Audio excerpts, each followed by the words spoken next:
আসসালামু আলাইকুম ওয়া রাহমাতুল্লাহি ওয়া বারাকাতুহু। আলহামদুলিল্লাহ নাহমাদুহু ওয়া নাস্তাঈনুহু ওয়া নাস্তাগফিরুহু ওয়া নু'মিনু বিহি ওয়া নাতাওয়াক্কালু আলাইহি ওয়া নাউযু বিল্লাহি মিন শুরুরি আনফুসিনা ওয়া মিন সাইয়্যাতি আমালিনা ومن يهده الله فلا هادي له ونشهد أن لا إله إلا الله ونشهد أن محمدا عبده ورسوله أما بعد। প্রিয় সুধী, প্রত্যাহ কম বেশি আপনাদের সামনে এসে থাকি।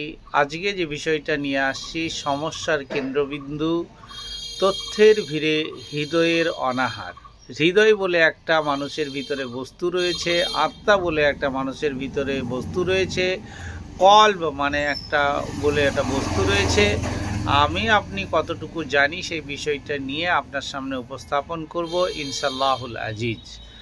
আজকে যেটা হচ্ছে, গত 2 দশকে মানুষের ভিতর বা মানুষের জীবনধারা বদলে গেছে এক বিপ্লবী গতিতে।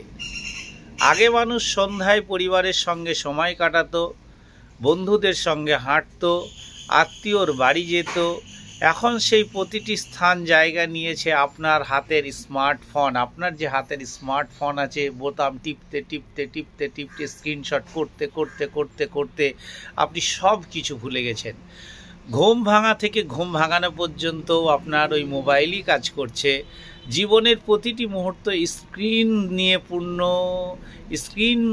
দিয়ে পূর্ণ জীবনযাপন উপস্থাপন করছেন বলে আমরা মনে করছি। যাই হোক, এর ভিতর থেকে আপনাকে বাড়িয়ে আসতে হবে।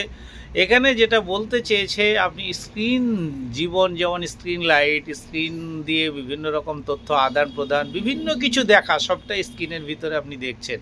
তো এই দেখাকে কেন্দ্র করে আপনাকে নিশ্চয়ই এই জায়গা থেকে বেরোয় তাৎক্ষণিক বিনোদন হচ্ছে স্ক্রিনের মাধ্যমে। হালকা সংযোগ, তথ্যের বন্যা, বিভিন্ন তথ্য আপনি মোবাইলে পাবেন, যে কোনো তথ্য আপনি মোবাইলে পাচ্ছেন। এগুলো একটু অন্তরের গভীরের চাহিদা পূরণ করতে পারে না। আপনার অন্তরের অন্তঃস্থলে যে গভীরতা রয়েছে, সেটা কখনো কি মোবাইল আপনার পূরণ করতে পারে? কিন্তু তবু মনে হচ্ছে যেন পূরণ হয়ে যাচ্ছে। ইসলাম বলে হৃদয়ের প্রকৃত খাদ্য হলো স্মরণ, নৈতিকতা, দয়া ও সম্পর্ক। ইসলাম বলে, আমি অন্য কারোর কথা বলিনি, ইসলাম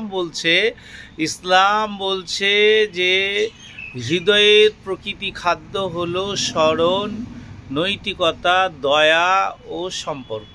আপনি এর ভিতরে মোবাইল আসার পরে কোনটা রেখেছেন? প্রযুক্তি এগুলো দিতে অক্ষম, তাই হৃদয়ে ধীরে ধীরে শুকিয়ে যাচ্ছে। আপনার হৃদয়ে দয়া, তারপরে আপনার হৃদয়ে যে মানবিকতা, আপনার হৃদয়ে যে অসহায়ের পাশে দাঁড়ানো, এইসবগুলো আপনি আস্তে আস্তে আস্তে আস্তে ভুলে যাচ্ছেন। রসুল আকরাম হযরত মুহাম্মদ সাল্লাল্লাহু আলাইহি ওয়াসাল্লাম বলেন, কল্ব মানে হৃদয়, অন্তর, কল্ব।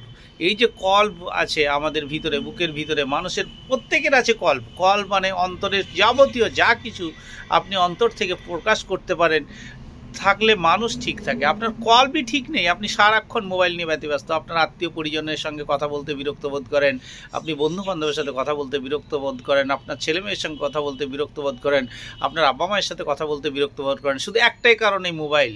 যদি এটাই না হতো, এর কারণে আপনার হৃদয় একদম শুকিয়ে কাঠ হয়ে গেছে। তারপরে আজ আমাদের হৃদয়কে ধীরে ধীরে ডিজিটাল শব্দে ক্লান্ত হয়ে গেছে। অল টাইম মোবাইলের বিভিন্ন রকম শব্দে আমরা যেন একটা কেমন আখ্যিত হয়ে গেছি। তাই সমস্যার কেন্দ্রবিন্দু তথ্যের ভিড়ে হৃদয়ের অনাহার। হৃদয় আপনার টোটালি শুকিয়ে গেছে।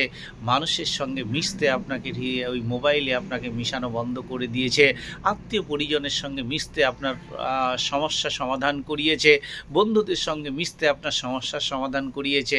এক মোবাইল আপনাকে সব খাইয়ে দিয়েছে। মোবাইল আগে খেয়েছে হাত ঘড়ি, মোবাইল আগে খেয়েছে রেডিও, মোবাইল আগে খেয়েছে টিভি, মোবাইল আগে খেয়েছে বিভিন্ন কিছু। কিন্তু এখন আপনার সঙ্গে মোবাইল যেগুলো করছে,